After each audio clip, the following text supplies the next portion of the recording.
Hello and welcome to the EPRI Current. I'm your host, Samantha Gilman, and today we will be talking about 24/7 carbon-free energy. Now, as many of us know, some large companies from Starbucks to eBay have pledged 100% renewable energy targets to offset their greenhouse gas emissions from their electricity use. However, recently, several large companies from Google, Microsoft, and others have started procuring something called carbon-free energy that is more closely matches their corporate hourly electricity load on a 24/7 hourly basis. This is known as 24/7 carbon-free energy. Today, I'm joined by two guests. First, EPRI's Arin Kaye from our Energy Systems and Climate Analysis Group, and from Iron Mountain, Chris Pennington, the Director of Energy and Sustainability. Thank you both for joining me. And why don't we hear a little bit from you two about what you do at your respective companies? So Arin, tell us a little bit about what you do at EPRI. Sure. Hi, Samantha. Thanks so much for having me. I'm really excited to be here to talk about the emerging topic of 24/7 CFE. But before we dig into that, part of the reason why this was so interesting at the Institute is because of its intersectionality. And I got pulled in as a greenhouse gas emissions accountant, sitting in our Energy Systems and Climate Analysis Group, as you already said, to think about the implications for accounting, tracking, and matching of 24/7 CFE, which fits really nicely into our suite of work on related topics like Scope 3 emissions, understanding greenhouse gas emissions accounting for the power sector, and other such work. Great. And Chris, tell us a little bit about Iron Mountain and what you do there. Yeah, thanks. This is a great topic. So thanks for the invite to come talk about it today. So I lead up energy and sustainability for Iron Mountain data centers. And really what that means is that I have responsibility for how we procure the energy for our data centers globally and how that intersects in with our mission to deliver a sustainable digital future. Now, data centers come in a lot of flavors. People may not be aware of kind of how they work, but our data centers are oftentimes known as co-location data centers, where we construct the building, make it highly secure, richly connected to the internet, and with robust power systems, and companies of all sectors lease space inside our building for their critical infrastructure, servers that run their business. So in this model, we are their energy supply chain. And that's going to be a really important aspect of kind of talking about why we're approaching 24/7, why it's important to us. So to get us started talking about 24/7 CFE, I did give a brief description of what it is, but I'm sure there's much more to it. So Arin, can you help educate our listeners about what 24/7 CFE is? Happily. 24/7 CFE really encompasses two key components. The 24/7 piece is about hourly matching. So usually we think about our energy procurement on an annual basis. This is really digging into the granularity of hourly consumption, which is a huge divergence from how we used to think about energy procurement within our system in the United States. The second piece is carbon-free energy, which unsurprisingly, we haven't defined as a sector. So some folks think about carbon-free energy as your usual suspects, wind and solar, sometimes including hydro and nuclear. Others go as far as including some fossil fuels combined with carbon capture and storage, or CCS. So figuring out what a mix of carbon-free energy really means is actually subject to the buyer. So the organization that is purchasing the power. And one of the bigger buyers in the United States that's thinking about this is actually our federal government. And so within their definition of 24/7 carbon-free energy, they focus on three pillars. First, the idea of hourly matching, right?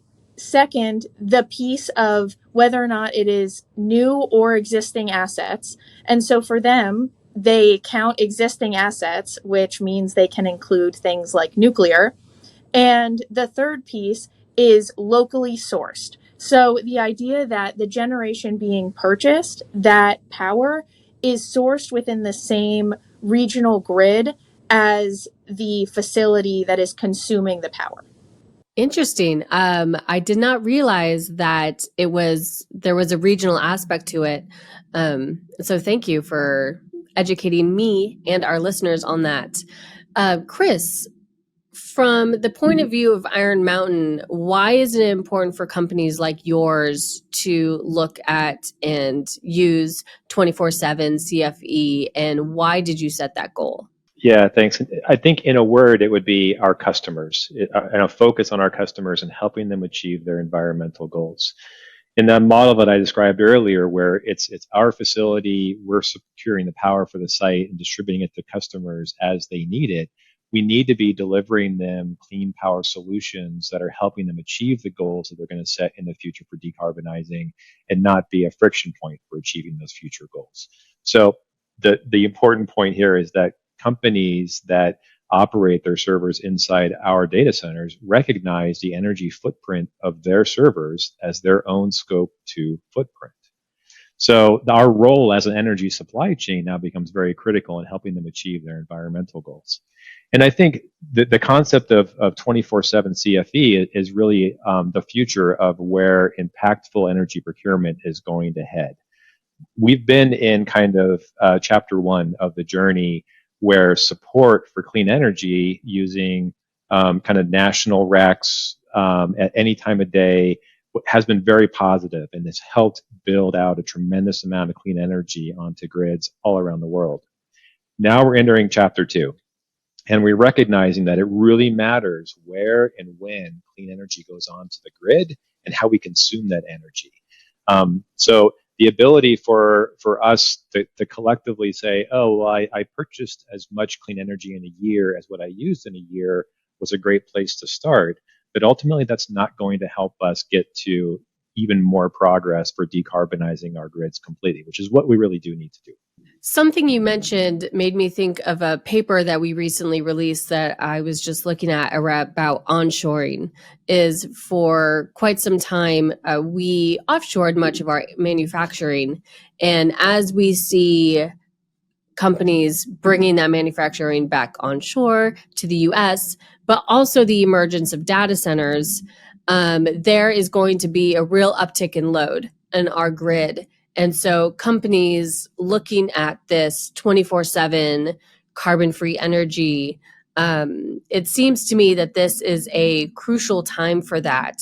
I don't know if either of you have some perspective you want to share with our listeners on sort of that aspect of this.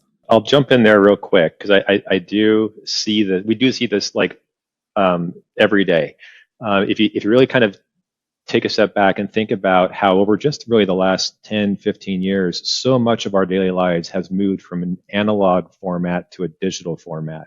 And that's driven this tremendous increase in data, of course. And data lives in data centers. And so we're at the epicenter of seeing this immense digital transformation. That's going to continue. We're no longer they're turning the dial on the phone. We're pressing buttons. There's no wire attached. It's all digitized, and so the digital transformation is going to continue.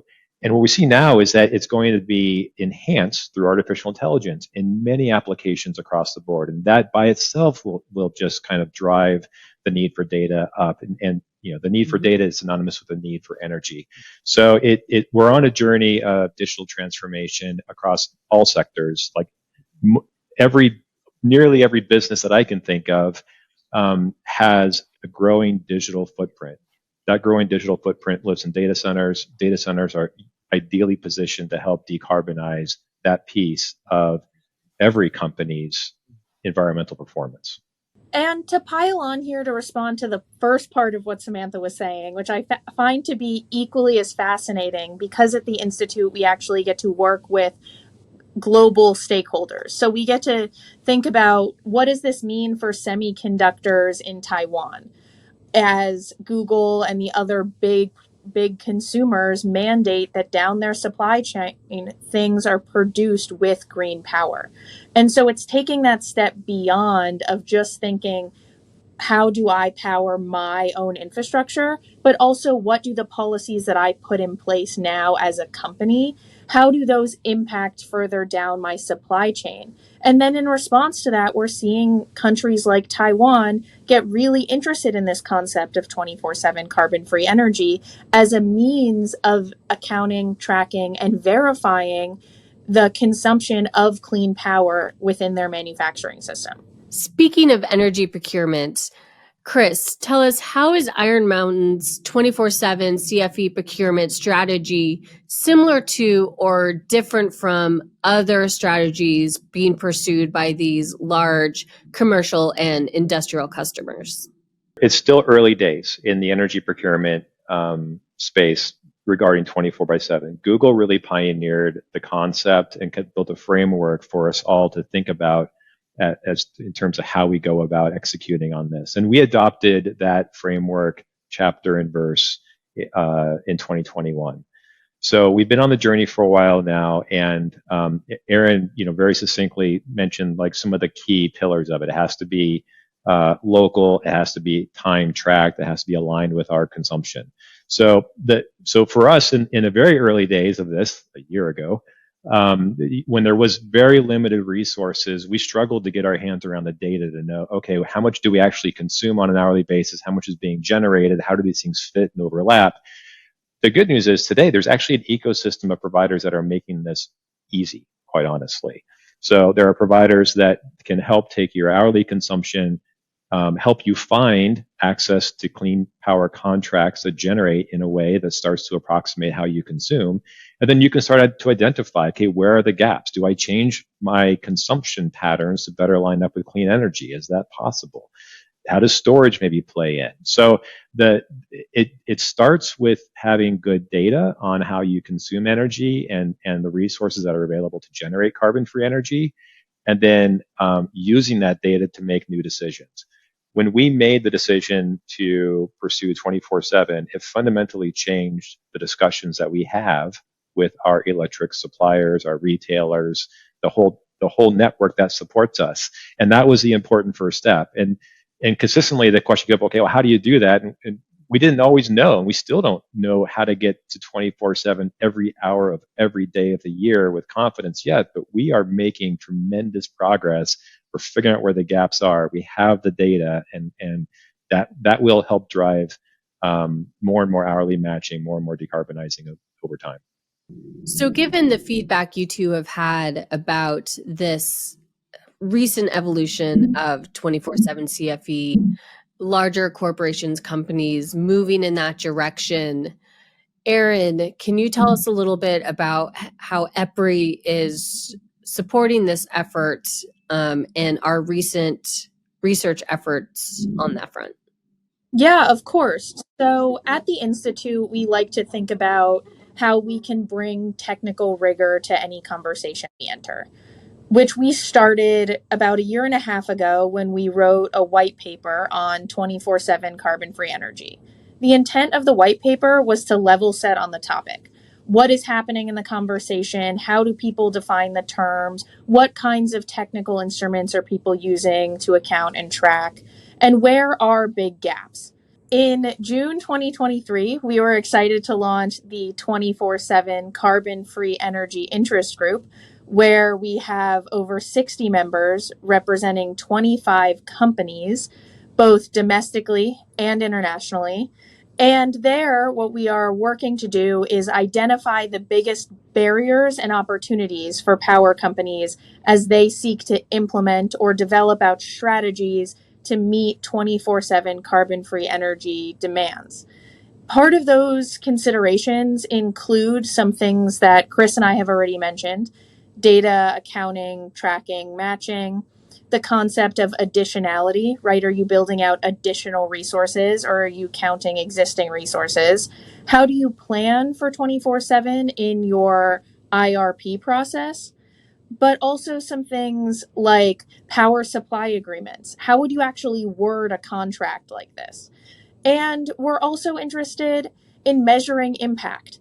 So, what scores or other metrics are out there, and how do we think about 24/7 in the context of emissionality? You two have provided a lot of great information for our listeners, but I want to give you an opportunity in case you have any final thoughts that you want to make sure our listeners take away. So, Chris, any final thoughts for our listeners? I would just encourage for energy buyers in the audience to really strongly consider adopting this goal. It's becoming easier than ever through the ecosystem providers out there supporting companies seeking to truly decarbonize their energy consumption. And I think over time, it actually drives real business value by actually reducing the cost of power. So I go 24/7. I would add that this is an all hands on deck effort. As we think about it at the Institute, we've pulled in our subject matter experts on markets and integrated systems modeling, on planning, on procurement, on low carbon resources and storage. And projects like this are something that first I love working on because they're big challenges, but also really have the potential to move the needle on something that is innovative and beneficial for our decarbonization pathways. So with that, I would say if you're interested in this topic, look it up, read a little, get involved, and as always, keep thinking critically. Wonderful. Well, Chris, Arin, thank you so much for taking some time out of your schedule to join me today on the EPRI Current to discuss 24/7 carbon-free energy. And to our listeners out there, thank you for joining us. And we will see you on the next episode of the EPRI Current. If you like today's show, we invite you to subscribe to our podcast. And feel free to share the podcast with your colleagues and friends.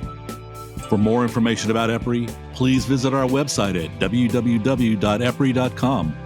And don't forget to follow us on LinkedIn and Twitter at EPRI News. Together, we are shaping the future of energy.